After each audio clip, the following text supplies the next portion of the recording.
because I don't want to seem judgmental, but whatever you do get these days, it's all just filled with hormones and whatnot, steroids and whatnot. So I would rather stay away from that and try and have healthy, organically produced vegetables. Again, not completely under my control. When I travel, you have to eat from hotels and God knows what's mixed, like all kinds of soda and whatever. So food is been always, I work out so that I can eat whatever I want. I don't know what healthy munchies are. Whatever I eat, I feel like, so my trainer says this thing to me is that even if you had, like, let's say a banana fry, parampuri as we call it, my favorite snacks ever down south is parampuri, or let's say French fries or something else. He says if you're eating it, don't eat it with guilt, enjoy and eat so that it will burn itself. Don't worry about it. So I go to town with my food. So snacks, I would say, if I have to eat, would be banana chips that specifically made in my hometown, Calicut. It's like this wafer thin deep fried banana chips. I think a little bit of alcohol doesn't do much harm as long as you sort of limit yourself. I don't really enjoy drinking alone. I only socially drink, especially even if I'm with a friend, if it's a sleepover, maybe we might have. But my favorite is single malt neat. Something called keto diet, ketones, where you keep eating a lot of protein and fat and just cut out carbohydrates. Like, carbs is life. I love carbs. I will not let go of rice again in my life at all. I think it just really pushed me into depression. And I'm not even kidding, I'm being very serious. Can't play with food. This is a recent discovery. I read up, and I know that I had this habit of being online and watching these motivational videos so much that I don't do anything. I feel like I worked out after having watched 10 motivational videos. So after that I go to sleep or binge eat curd rice or paneer tikka or something like that. But somewhere I started sort of pretending that, no, since I'm watching these motivational videos, kuch ho jayega. But it's after watching Mel Robbins' idea of the 5-second rule that motivation is actually a lot of crap. You don't have to wait for motivation to come to you to actually go work out. So that's why I started doing things like 5 to 6 in the morning. So if I have to work out 5 to 6, I have to wake up at 4.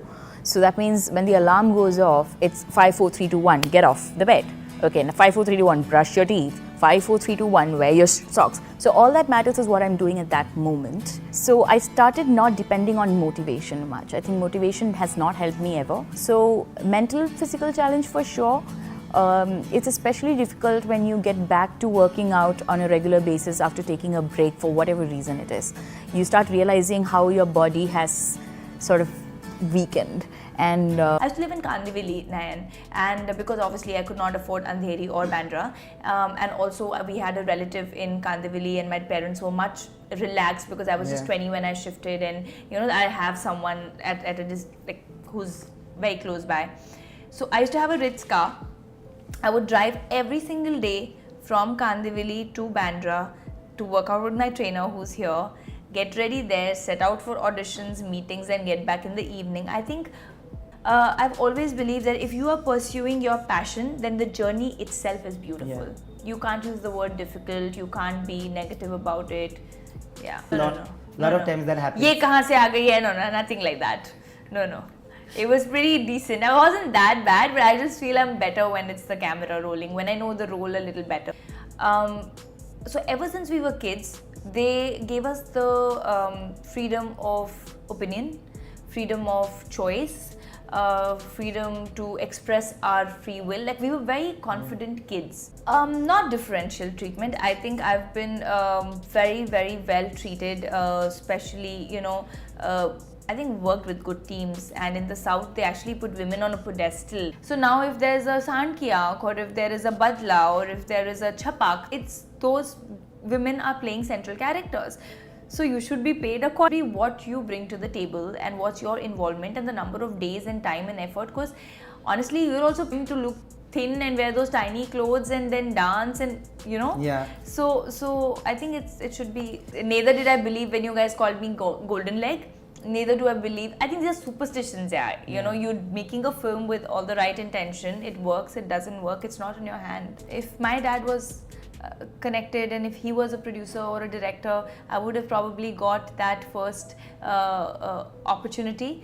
But having said all of this, I think only if you're No, they've been nice enough to say that because of different reasons, we are having to opt for another option, and I really respect that. And I'm like, thank God, you were there. And things that, and even when I look at things which have not worked and what has happened after, I think it's a larger good. Yeah. But I think it's such a good space right now, yeah. As in, I think people have become so accepting. And if you look at some of the present stars, Vicky or Anushka Sharma or Bhumi, Ayushman, they're all non-filmy people. So somewhere somebody is giving them opportunities, right? Yeah. So I think it's a great time to be in the industry. If people know that you're very desperate and they see that we're in an opportunist world, Yeah. human nature is often opportunist. You give somebody a job and you go away and look away, they'll not do that. They'll want to make more money out of it. That's how we have been conditioned. Now, if that person sees that you are desperate, it's an opportunity that they throw. Now, whether you're desperate and you give in or not Yeah. is one thing. Now, this is one side of the story. Lemon from my balcony and make you fresh lemonade, organic, pesticide free, and it tastes so different from anything that you buy in the market. No, I'm not. I used to be, but then I ate a bit of junk, so I've kind of changed my lifestyle and my orientation. I've also gone vegan. It helps that I don't have a sweet tooth, but I have a spice tooth, so I like spicy and fried things, which is a problem. So on Sundays, I indulge. I usually, because I have to work out in the morning and I like to get that little kick. And my boyfriend's turned me into a coffee person. I used to be a chai girl, but now I'm just had coffee in the Pinkville office and it's good coffee. I end up having about 3 cups of coffee a day, mostly in the first half so I can sleep on time. I try to eat fruits, a lot of fruit for breakfast or before breakfast because I think fruit is important. And it's very underrated. People say fruit has sugar, blah blah blah. एक तरफ बोलते हैं fruit has sugar, फिर ऐसे juice P लेते हैं जिसमें sugar ही sugar होता है और pastry stuff कर लेते हैं मुंह में. So क्या, like it doesn't make sense. People say don't eat mangoes because they have sugar and they're stuffing cookies and biscuits, and so I'm all for vegan, healthy, organic, wholesome eating and for food practices of our own culture. So you should see where you are and then eat food accordingly. If you're in Tibet or in Ladakh, eat momos. It'll suit your body. If you're in Delhi, eat fresh parathas. If you're in Bombay, eat poha. Because we live here now, I make fresh dosa batter at home. My maid is an expert in that. I eat fruit. Breakfast is usually dosa or poha or some such Indian variant which is good carbs, so you get that kick and the energy. Lunch is usually simpler, it's dal chawal and one green vegetable I try to incorporate in the day. And dinner is slightly lighter. It could be soup, like really wholesome soup, or like very soupy dal and a nice salad, which if I'm home I love to whip up myself, but that's a luxury. Time is a luxury. Because our schedules are so erratic, day before my last meal of the day was 5 p.m. and yesterday the last meal of my day was 2 a.m. I'm an early riser. I'm in bed mostly by 10:30, 11 and I wake up by 5:36 because I'm also writing a book. I know that Bollywood wale log 11 baje uthenge, so I get some time in the morning from like 6